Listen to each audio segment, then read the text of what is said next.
আসসালামু আলাইকুম ডিয়ার চাকরিপ্রার্থী বন্ধুগণ, আমরা বাংলাদেশ জাতীয় বিষয় বলি। এখানে আমরা সাধারণত ৬,০৩১টি প্রশ্ন আলোচনা করব। তার প্রথম পেজের পড়াটা আমাদের শেষ হয়ে গেছে। আজ আমরা দ্বিতীয় পেজ আলোচনা করব। চলুন শুরু করি। মুজিব শতবর্ষের লোগোটির ডিজাইনারকে? এটি হচ্ছে সব্যসাচী হাজরা। বাংলাদেশ এ পর্যন্ত কদিনের আন্তর্জাতিক সিরিজ জয়লাভ করেছে? কতটি? এটা হচ্ছে ৩৪টি। তারপর হচ্ছে ওয়ান ডে ক্রিকেটে বোলিং এ বাংলাদেশের সেরা পারফর্মার কে? এটি হচ্ছে মাশরাফি।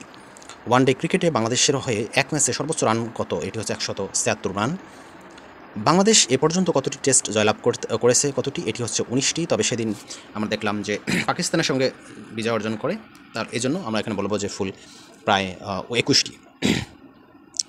বাংলাদেশের কোন খেলোয়াড়ের টেস্ট রানের গড় বর্তমানে সবচেয়ে বেশি? এটি হচ্ছে সাকিব আল হাসান।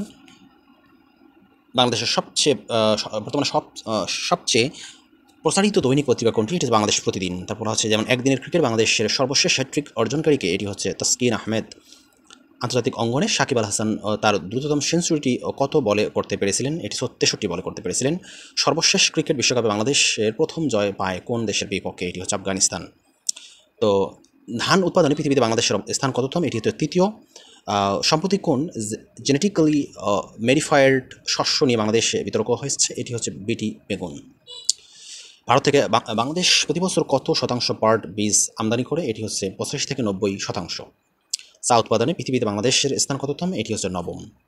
বর্তমানে দেশের সর্বমোট উৎপাদিত মাছের শতকরা কত ভাগ ইলিশ? এটি হচ্ছে প্রায় ১২ ভাগ ইলিশ। বিশ্বে পোশাক রপ্তানিতে বর্তমানে বাংলাদেশের অবস্থান কত? এটি হচ্ছে দ্বিতীয়। বৈদেশিক মুদ্রার রিজার্ভের ভিত্তিতে বাংলাদেশের অবস্থান কত? এটি হচ্ছে ৪৪। বর্তমানে পরিবর্তন হতে পারে। অর্থনৈতিক সমীক্ষা ২০২২ অনুসারে বাংলাদেশ মানুষের মাথাপিছু আয় কত মার্কিন ডলার? এটি হচ্ছে ২,৮২৪ মার্কিন ডলার, তবে এটা পরিবর্তন হয়েছে। অর্থনৈতিক সমীক্ষা ২০২১ মোতাবেক বাংলাদেশের মাথাপিছু আয় কত মার্কিন ডলার ছিল? ২০২১ মোতাবেক ২,২২৭ মার্কিন ডলার।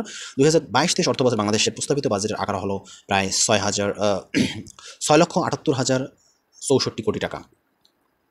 ২০২১ সালের বর্ষপণ্য কোনটি? এটি হচ্ছে আইসিটি পণ্য ও সেবা বর্ষপণ্য।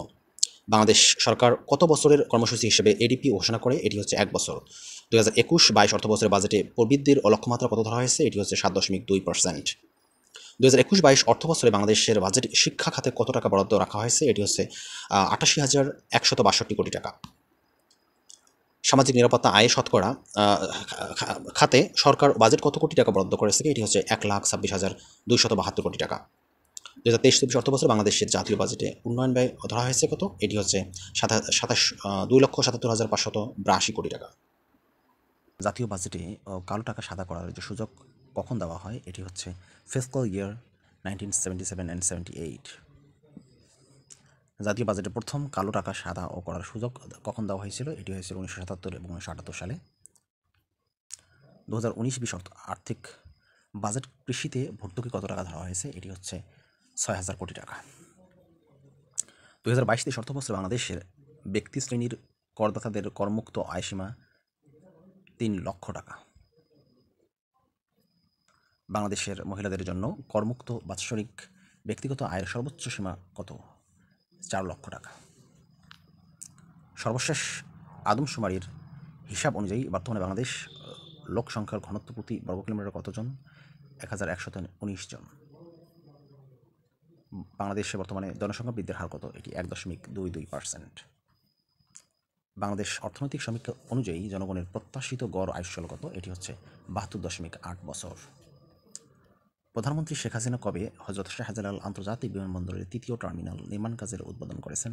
২৮ ডিসেম্বর ২০১৯ সালে। বাংলাদেশে বেসরকারি টিভি চ্যানেলের সংখ্যা কত? এটি হচ্ছে ৪৫টি। বাংলাদেশের রেডিও স্টেশনের সংখ্যা? এটি হচ্ছে ১৫টি।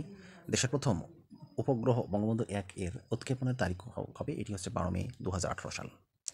বাংলাদেশের পদার্থবিজ্ঞানী ডক্টর এম জাহিদ হাসান কোন বিশ্ববিদ্যালয়ে কাজ করেন? এটি হচ্ছে প্রিন্সটন। বায়োমেট্রিক পদ্ধতিতে সিম কার্ড নিবন্ধন শুরু করা প্রথম এবং দ্বিতীয় দেশ কে? এটি হচ্ছে পাকিস্তান ও আফগানিস্তান।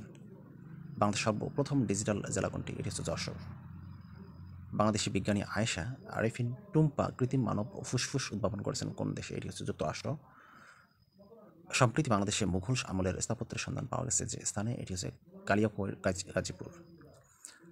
সাম্প্রতিককালে পাল আমলের প্রাচীন স্থাপনার ধ্বংসাবশেষ আবিষ্কৃত হয় কোন এলাকায়? এটি হচ্ছে মঠের চলা।